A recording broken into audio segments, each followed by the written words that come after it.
Good afternoon, everyone, and welcome to our discussion today. We are exploring a question many couples think about. Should people take compatibility tests before deciding to get married? It's an interesting topic with strong opinions on both sides. Joining us are David, who believes these tests can be very helpful for couples, and Emily, who thinks that love and getting to know each other naturally are more important. David will share his views first, followed by Emily. Then, we'll have a discussion before they give their final thoughts. Let's begin. David? Thank you, Sarah. Good afternoon. I believe compatibility tests are a sensible and useful tool for couples considering marriage. Marriage is a very big commitment, maybe the biggest one people make. It makes sense to prepare as much as possible. These tests aren't magic fortune tellers. They don't predict the future perfectly, but they are designed by experts to help couples understand each other on a deeper level before they make that final promise. One key benefit is highlighting potential problem areas early on. Maybe one person is very careful with money and the other likes to spend freely. A test can bring this difference out into the open so the couple can talk about it before it becomes a major fight after the wedding. It's not just about problems, though. Tests also show where couples are already strong and similar. This can be very positive and reassuring. They often cover important topics like views on children, career goals, lifestyle expectations, and how you handle disagreements. Sometimes couples avoid these difficult conversations because they feel uncomfortable, or maybe they just don't think of them. A test provides a structure, a reason to talk about these essential things.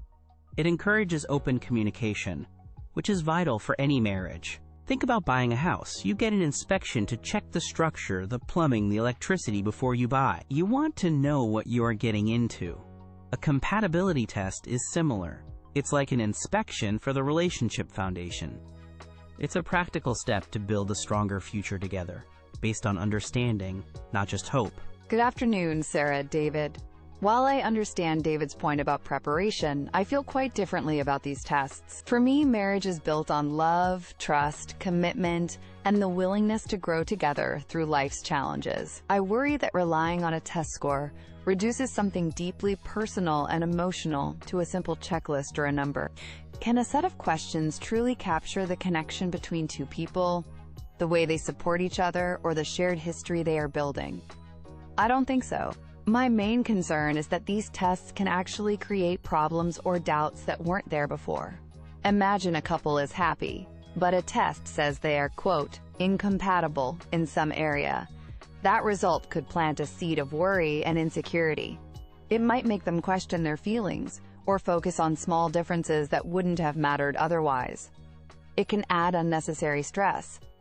Also, people change throughout their lives.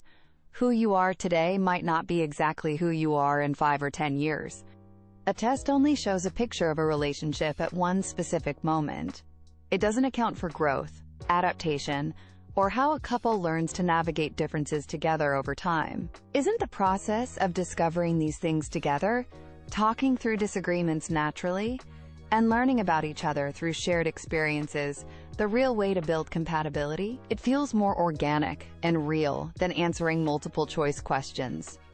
That slow, steady process of getting to know someone deeply is what builds a strong foundation.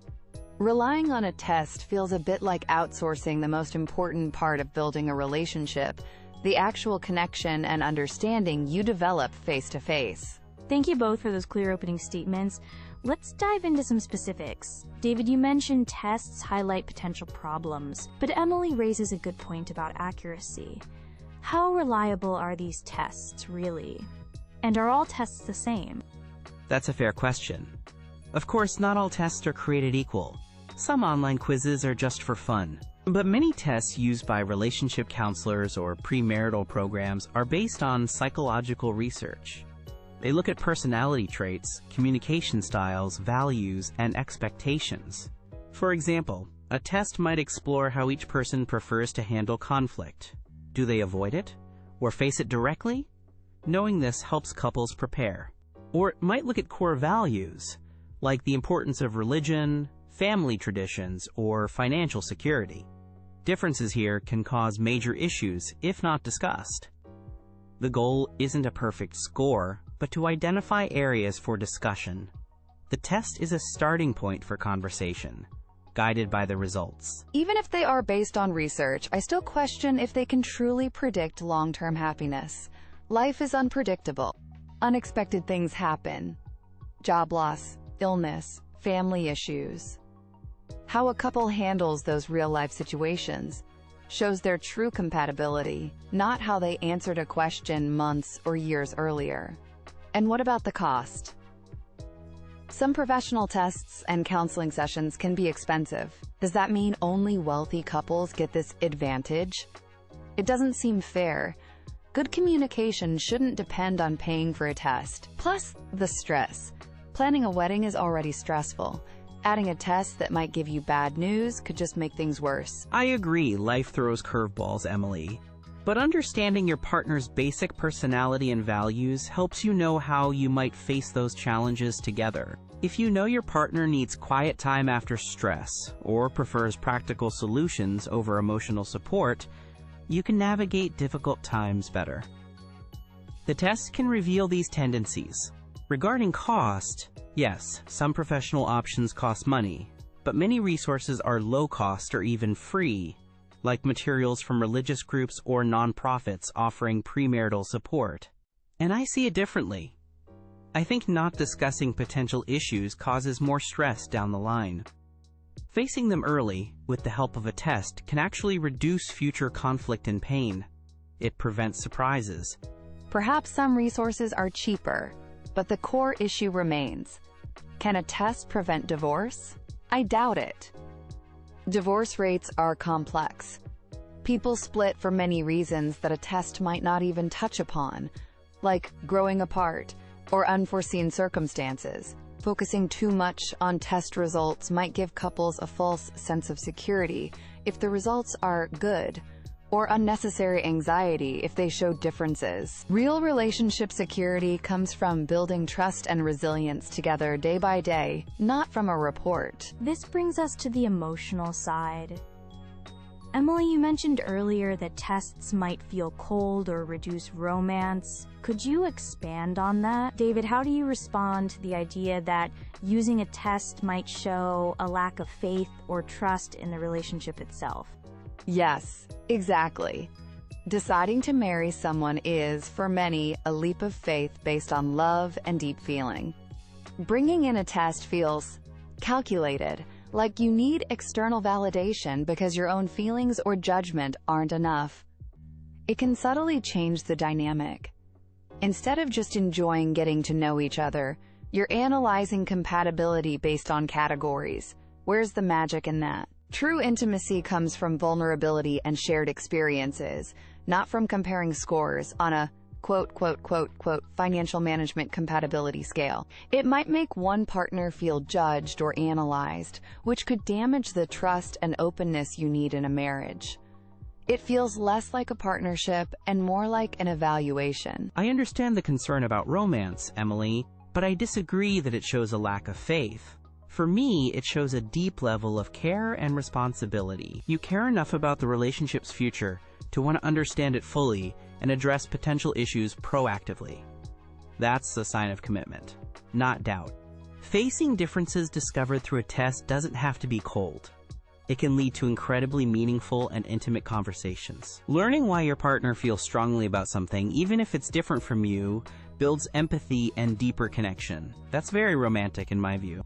Avoiding difficult topics because they feel unromantic can lead to resentment later. Openness, even when difficult, builds more trust, not less. It shows you can handle challenges together. But David, doesn't relying on a test suggest you don't trust your partner to be open naturally? Or that you don't trust your own ability to judge character? If you need a test to tell you that you have different views on money, maybe you haven't been communicating well enough already. The test isn't the solution. Better communication is. And what if the test highlights a difference you can't easily resolve? Does the couple then feel pressured to break up, even if they love each other, just because a test flagged an issue? It puts too much power in the hands of the test, rather than in the hands of the couple working through things together. It's not about not trusting your partner, it's about acknowledging that sometimes we don't know the right questions to ask, or we make assumptions. The test acts as a neutral third party, bringing up topics systematically that couples might overlook. It complements communication, it doesn't replace it. And if a major, unresolvable issue comes up, isn't it better to know that before making legal and emotional commitments of marriage? It might be painful information, but it allows the couple to make a fully informed decision about their future, rather than walking into a difficult situation blindly. That seems responsible to me. We're nearing the end of our time. This has been a thoughtful discussion. I'd like to give you both a chance to briefly summarize your main points. David, your closing statement? Thank you. To summarize, compatibility tests aren't a magic solution, but they are a valuable tool for preparation. They encourage important conversations, help couples understand their strengths and potential challenges, and provide insights into key areas like values and communication styles. Using a test isn't about lack of love. It's about taking the commitment of marriage seriously and wanting to build the strongest possible foundation. It's a smart, practical step towards building a more understanding and resilient partnership from the very beginning. A little insight can go a long way. Thank you, David. And Emily, your final thoughts? My position remains that compatibility tests are often unnecessary and can sometimes be harmful. They can't truly measure the depth of love, the ability to grow together, or the resilience a couple develops through shared life experiences.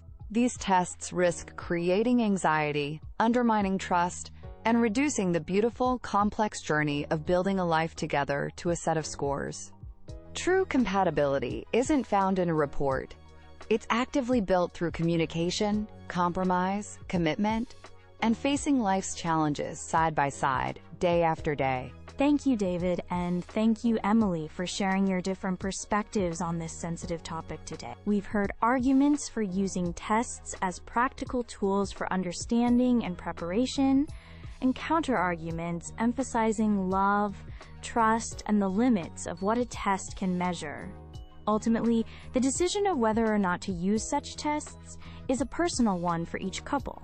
We hope this discussion has given our listeners plenty to think about regarding compatibility and marriage. Thank you for joining us. Good afternoon.